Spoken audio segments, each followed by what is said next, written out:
የአማራ ክልል የመስሪያ ቤቶች ውድድር በደሴ ከተማ መካሄድ ከጀመረ ዛሬ አራተኛ ቀኑን ይዟል። ትላንት ከተደረጉ ውድድሮች በኋላ በውስጥ ውድድር አልፈው ለዚህ መድረክ የበቁ ስፖርተኞች ውድድሩ ከታቀደለት ግብ አኳያ ስኬታማ መሆኑን ተናግረዋል። ስለሽ ተሾመ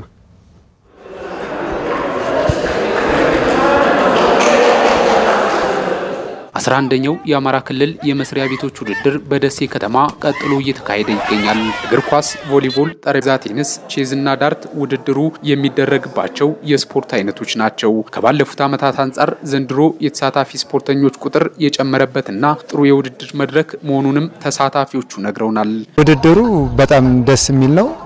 የተያዘለትን ዓላማ የሚያሳካ ነው ብለን ነው የምንጠብቀው። ዘንድሮ የዚህ መንግስት ሰራተኞች የጤና ስፖርት በተለይ በጠረጴዛ ቴኒስ ከዚህ በፊት ከተቀዛቀዘው በጣም ሞቅ ያለ ቁጥሩም በከፍተኛ ደረጃ የጨመረበት ነው። ዘንድሮ ያነጋገርናቸው ስፖርተኞችም እርስ በርሳቸው የተዋወቁበት ልምድ ያገኙበትና ራሳቸውን ዘና ያደረጉበት ውድድርም እንደሆነ ገልጿል። ሰራተኞችን ነቃ ያረጋል።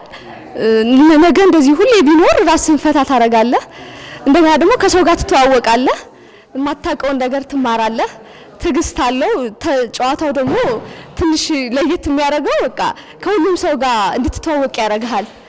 በጣም ነው ደስ የሚለው። አሚኮም እንደዚህ በጠረጴዛ ኳስ እንሳተፍ የመጀመሪያችን ነው።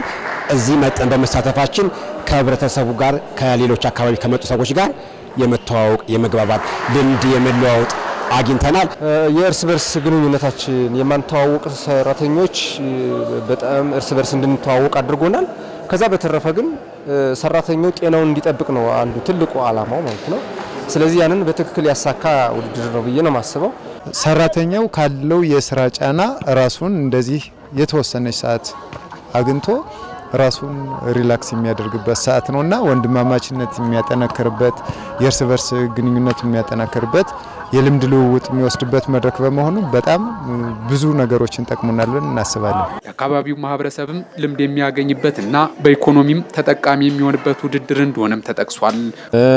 ሆቴሎችም በአግባቡ አከራይተው ምግብ አቅርበው የሚጠቀሙ ይሆናሉ። ከዚህም አንፃር የተሻለ ነገር ይገኛል በዚህ ውድድር ወቅት ብዬ አስባለሁ። ህዝቡ የረፍት ጊዜውን እዚህ ያሳልፋል። ሌላም እንደዚሁ ወጣቱ ብዙ ልምድ የሚቀስምበት ሁኔታ ነው ያየው። ውድድሩ እስከ ሰኔ 7 የሚከናወን ይሆናል። የዘንድሮ ዓመት ህብረተሰቡን ያማከሉ ተጨባጭ ስራዎችን ያከናወንበት ዓመት ነው ሲሉ የባህር ዳር ዩኒቨርሲቲ ፕሬዝዳንት ዶክተር ፍሬው ተገኝ ተናገሩ። የዩኒቨርሲቲውን 60ኛ ዓመት በዓል አስመልክቶ ትላንት የዩኒቨርሲቲው የስራ ኃላፊዎች ከባህር ዳር ከተማ የስራ ኃላፊዎች ጋር የእግር ኳስ ጨዋታ አድርገዋል። መልሰው ጥበቡ በሀገራችን የከፍተኛ ትምህርት ተቋማት ታሪክ ላቅ ያለ ቦታ ከሚሰጣቸው መካከል አንዱ የሆነው የባህር ዳር ዩኒቨርሲቲ የተመሰረተበትን 60ኛ ዓመት በዓል እያከበረ ይገኛል። የባህር ዳር ዩኒቨርሲቲ ይህን የ60ኛ ዓመት ክብረ በዓል በልዩ ልዩ ተግባራት ሲያከብር በስፖርታዊ ወዳጅነት ጨዋታዎችም አንደኛው የፕሮግራሙ አካል ሆኗል። የዚህ ክብረ በዓል አካል የሆነውና የባህር ዳር ዩኒቨርሲቲ አመራሮች በባህር ዳር ከተማ ከሚገኙ አመራሮች ጋር የእግር ኳስ ጨዋታ አድርገዋል። የዩኒቨርሲቲው ፕሬዝዳንት ዶክተር ፍሬው ተገኝ እንዳሉት ክብረ በዓሉ ለአንድ ዓመት ያህል ሲከበር ለህብረተሰቡ የሚበጁ ተግባራትን ለማከናወን ብዙ ርቀት የተጓዝንበት ዓመት ነው ሲሉ ተናግረዋል። እንደ ስኬት ምንቆጥረው አንደኛ ያው ተቋማት በተለያየ ጊዜ እድሜያቸውን የተመሰረቱበትን ክብረ በዓል ሲያከብሩ በአብዛኛው የመድረክ ዝግጅት ነው የሚዘጋጀው። በእኛ ለየት አድርገን በዚህ ዓመት ህብረተሰብን አገርን ሊጠቅሙ የሚችሉ ፕሮጀክቶችን ይዘን መውጣት አለብን የሚለው አንዱ ስኬታችን ነው ብለን እናስባለን። ተቋም ማለት ሰው ነው እንግዲህ ሀገር ማለት ሰው ነው እንደሚባለው ተቋምም ሰው ነውና 60 ዓመት ባህር ዳር ዩኒቨርሲቲ ሲጓዝ ከመጀመሪያው ጀምሮ ጉልበታቸውን፣ ዕውቀታቸውን፣ ገንዘባቸውን ሳይሰስቱ የሰጡ በጣም ብዙ ኃላፊዎች፣ ሰራተኞች እንደነበሩ ይታወቃል።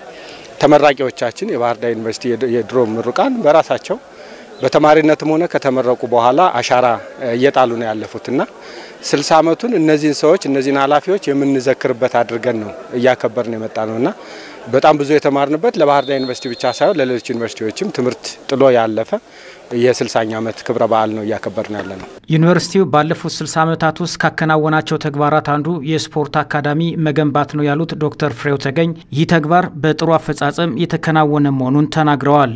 በአካዳሚክ ፕሮግራሞችም እንደዚሁ ከአንድ የስፖርት ሳይንስ ዲፓርትመንት ተነስቶ ፒኤችዲን በቅድሚያ ከሌሎች ዩኒቨርሲቲዎች ቀድሞ የጀመረ ዛሬ ላይ በተለያዩ የፒኤችዲ ፕሮግራሞች ሳይቀር በስፖርት አካዳሚ እየሰጠ ይገኛል። ለወዳጅነት ጨዋታ የተገኙት የአማራ ክልል ገቢዎች ቢሮ ኃላፊ ዶክተር ጸጋ ጥበቡ ዩኒቨርሲቲው ከባለድርሻ አካላት ጋር ተቀራርቦ ስራ ከሰራ ማህበረሰቡን የሚለውጡ ሀሳቦች የሚገኝበት እድል ይፈጠራል ብለዋል። በእንዲህ አይነት ነገሮች መገናኘታችን የበለጠ ያቀራርበናል፣ የበለጠ በጋራ እንድንሰራ ያደርገናል። የምናስተምረው እኔም እዚህ ስታፍ ነበርኩ። የአውሮፓን የምዕራባውያንን ቲዮሪ ነው የምናስተምር። የኛን ማህበረሰብ ችግር የኛን ሀገር ችግር እዚህ አድሬስ አናደርገውም። ስንቀራረብ ኢንዱስትሪውን ዩኒቨርሲቲዎች ያውቁታል፣ እኛ ዩኒቨርሲቲውን እናውቀዋለን። በህብረተሰባችን ችግር ላይ እንድንሰራ ያደርገናል ማለት ነውና በጣም ጥሩ ነው። ዶክተር ጸጋ ያይዘው ዩኒቨርሲቲው የጀመረው ተግባር ተጠናክሮ መቀጠል እንዳለበትም አሳስበዋል። ዩኒቨርሲቲው ሰብሮ ገብቶ በየቢሮዎች በየሴክተሮች ያለውን ችግር ለመቅረፍ መስራት አለበት ማለት ነው። ይሄን 60ኛ ዓመቱን ሲያከብር ቀጣይ ጉዞውን ግን በጣም ኢንዱስትሪው ላይ ፎከስ አድርጎ ቢሮዎች ማህበረሰቡ ላይ ፎከስ አድርጎ እንዲሰራ እመክራለሁ። ባህር ዳር ዩኒቨርሲቲ 60ኛ ዓመት የምስረታ በዓል የፊታችን እሁድ ይጠናቀቃል።